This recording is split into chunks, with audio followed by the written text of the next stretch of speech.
नमस्कार, मैं हूं राघवेंद्र दुबे। आज के मुद्दे की बात करें से पहले आप हमारे चैनल को सब्सक्राइब करें, लाइक करें, अपने मित्रों के साथ शेयर भी करें और बेल आइकन दबाना ना भूलें, जिससे कि आपको वीडियो का नोटिफिकेशन मिलता रहे। तमाम जद्दोजहद के बाद, एक लंबे संघर्ष के बाद, तमाम अड़चनों के बाद, तमाम बाधाओं को पार करते हुए आखिरकार कांग्रेस नेता, कांग्रेस के पूर्व अध्यक्ष राहुल गांधी संसद में आज पहुंच ही गए। हालांकि शुक्रवार को ही सुप्रीम कोर्ट ने उनकी सजा पर रोक लगा दी थी, जो गुजरात के सेशन कोर्ट और हाई कोर्ट ने जिसको बरकरार रखा था, उस पर सजा पर रोक लगाते ही राहुल गांधी की सदस्यता बहाल हो गई थी। लेकिन इंतजार हो रहा था ओम बिड़ला का कि वो कब राहुल गांधी की सदस्यता बहाल करेंगे, कब सचिवालय से नोटिफिकेशन ये जारी होगा कि उनकी सदस्यता बहाल हो गई है। शुक्रवार को लगभग दोपहर को ये निर्णय हुआ, सुप्रीम कोर्ट ने स्टे लगाया, सजा पर रोक लगाई और सजा पर रोक लगाने के बाद शुक्रवार को भी उनकी सदस्यता नहीं बहाल हुई। इसके बाद शनिवार और रविवार को ये कह दिया गया कि 2 दिन छुट्टी रहती है, इसलिए ये सदस्यता बहाल नहीं हो सकती। आखिरकार सोमवार को आज के दिन राहुल गांधी संसद में पहुंचे और आप देखें संसद में जब वो पहुंचते हैं तो किस तरीके से उनका स्वागत किया।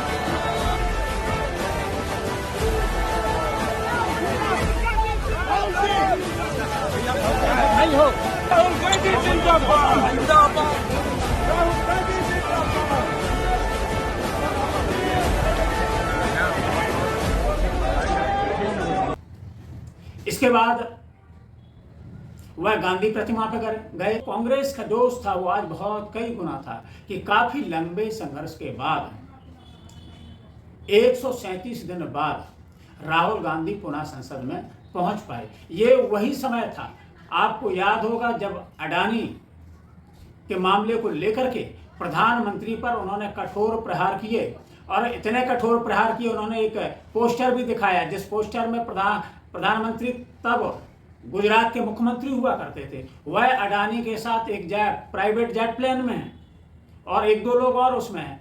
अगर ऐसा पर्चा वहां दिखा दिया जाए तो प्रधानमंत्री असहज स्थिति में, क्या पूरी सरकार असहज स्थिति में आकर खड़ी हो गई।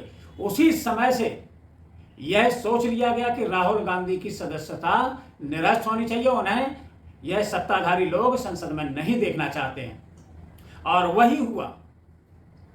जिस मामले को खुद पूर्णेश मोदी, जो बीजेपी के विधायक हैं गुजरात से, उन्होंने जिस मामले को लेकर के पहले सेशन कोर्ट में डाला था, सेशन कोर्ट से जाकर के फिर वो हाई कोर्ट में चले गए थे, फिर वो अपने ही एप्लीकेशन पर उन्होंने उस पर स्टे ले लिया था और उसको एक तरीके से रोक ही दिया था। लेकिन जैसे ही अडानी का मामला हुआ उसमें फिर तेजी आ गई, फिर वो सेशन कोर्ट में पहुंचा और सेशन कोर्ट में जैसे ही सजा होती है, 23 मार्च को सेशन कोर्ट में सजा मिलने के बाद 24 घंटे के अंदर उनकी संसद सदस्यता समाप्त कर दी जाती है।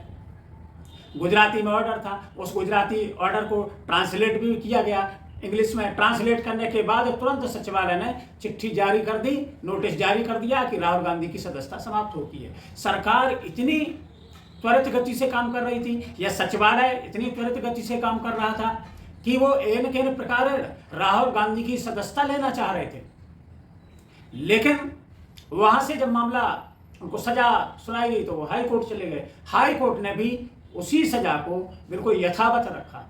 अब कहने सुनने की कोई बात नहीं, क्योंकि सुप्रीम कोर्ट ने खुद टिप्पणी कर दी, ये किसी की टिप्पणी नहीं है, सुप्रीम कोर्ट ने खुद टिप्पणी कर दी। उन्होंने कहा कि जिन अदालतों ने देखा, अगर वो इसमें 1 दिन की भी सजा कम कर देते तो राहुल गांधी की सदस्यता नहीं जाती, वो डिस्क्वालीफाइड नहीं होते। लेकिन मंशा कुछ दूसरी थी किसी भी प्रकार से सदस्यता जानी चाहिए, इसी पर फोकस था।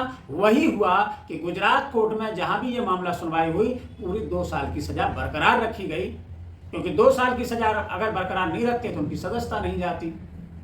आखिर में आकर के उन्हें सुप्रीम कोर्ट से राहत मिल ही गई, और सुप्रीम कोर्ट ने खुद आश्चर्य जताया कि ऐसे कैसे हो सकता है कि दोनों अदालतों ने देखा ही नहीं, कुछ सुना ही नहीं। उन्होंने केवल अपने निर्णय तो बड़े बड़े लिख दिए, लेकिन उन्होंने ये नहीं लिखा कि इसमें ठोस कारण क्या है जिसमें राहुल गांधी को 2 वर्ष की सजा दी गई है। ऐसे तीखे सवाल अडानी के बारे में, राफेल के बारे में, भ्रष्टाचार के बारे में कोई उठाए तो सरकार, इस समय जो दौर चल रहा है, सरकार उस दौर में है जहां सरकार विपक्ष की आवाज नहीं सुनना चाहती, जहां सरकार उसके खिलाफ कोई भी आवाज नहीं सुनना चाहती है, चाहे वो पॉलिटिशियन हो, चाहे वो पत्रकार हो या और कोई संस्था हो।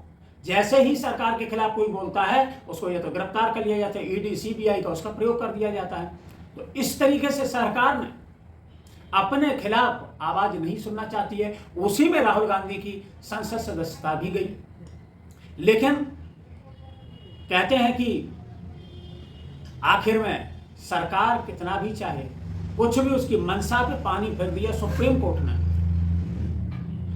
उसने जो भी योजना बनाई, उसने जो भी पटकथा लिखी, लेकिन उस पूरी पटकथा पर पानी फेर दिया सुप्रीम कोर्ट ने, क्योंकि सुप्रीम कोर्ट के स्टे लगाते ही उनकी सजा पर रोक लगाते ही उनकी संसद सदस्यता बहाल हो गई। और फिर अगर इस तरीके से संसद सदस्यता जाने लगे तो फिर कोई किस तरीके से लोकतंत्र में अपनी बात रख सकेगा? जो हमें बात रखने की स्वतंत्रता है, बोलने की स्वतंत्रता है, उस पर पाबंदी लग जाएगी। इसका मतलब तो यही हुआ। आज कांग्रेस के नेताओं में और दूसरे नेताओं में बहुत जोश था। मल्लिकार्जुन खड़गे ने पार्टी कार्यालय पर मिठाई बांट करके सबका मुंह मीठा कराया, क्योंकि ये बहुत बड़ा दिन था, बहुत बड़ी जीत भी थी। वेणु जी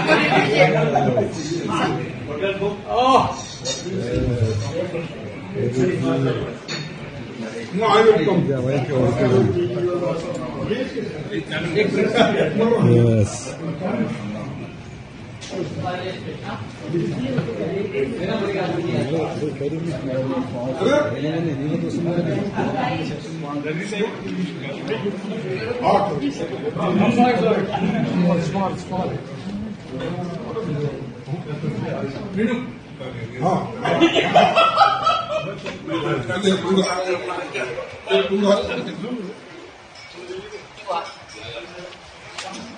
क्योंकि सरकार जब उनकी सदस्यता गई तो बीजेपी के लोग इतने खुश हो रहे थे कि जैसे उन्होंने कोई एक बहुत बड़ी विजय हासिल कर ली हो। लेकिन जैसे ही राहुल गांधी की सदस्यता बहाल हुई तो वो तरह तरह के बयान देने लगे।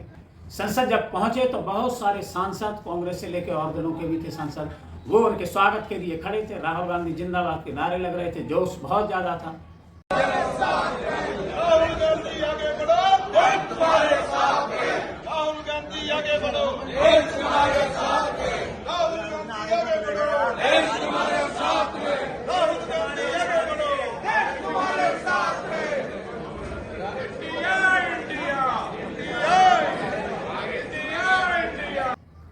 वो आप देख सकते हैं। और आज सोनिया गांधी भी संसद पहुंची। उनसे हालांकि पूछा भी गया कि राहुल गांधी की सदस्यता जो बहाल हुई आपको कैसा लग रहा है? सुप्रीम कोर्ट के तो पानी के स्पीकर तैयार। मैम राहुल जी की सदस्यता बहाल हो गई। मैम आप खुश हैं? जाहिर सी बात है, किसी भी मां के लिए तो यह गर्व का विषय होगा ही।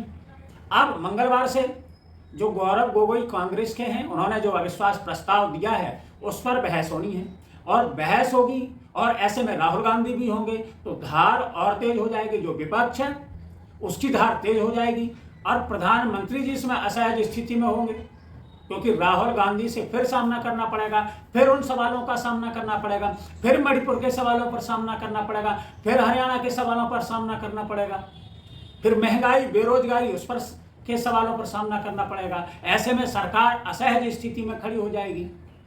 तो राहुल गांधी अब अविश्वास प्रस्ताव पर अपनी बात रख सकेंगे और यह पूरी इंडिया की टीम को, जो उनका दल है, विपक्षी एकता का गठबंधन है, उसके लिए बड़ी जीत है। बड़ी खुशी की बात है कि वो वहाँ पर जाएंगे और अपनी बात रख सकेंगे, क्योंकि इंडिया गठबंधन से प्रधानमंत्री जी तो इतने तिलमिलाए हुए हैं, उन्हें किसी की बात अच्छी नहीं लगी। जब से इंडिया नाम रखा है विपक्षी गठबंधन ने, तब से प्रधानमंत्री तिलमिलाए हुए, चाहे सरकारी कार्यक्रम हो, पोर्ट ब्लेयर का कार्यक्रम हो, जहां उन्हें सरकार की योजनाओं का बखान करना चाहिए था, वहां वो हर मौके पर विपक्ष पर निशाना साधना नहीं भूलते हैं और वो कहते हैं कि वो तो सकारात्मक राजनीति कर रहे हैं, विपक्ष नकारात्मक राजनीति कर रहा है। वो तो सब जनता पूरी देख रही है देश की कि कौन सकारात्मक राजनीति कर रहा है, कौन नकारात्मक राजनीति कर रहा है। इंडिया को कभी ईस्ट इंडिया से जोड़ दें, कभी इंडियन मुजाहिदीन से जोड़ दें, कभी आप इंडिया को घमंडिया बोल दें।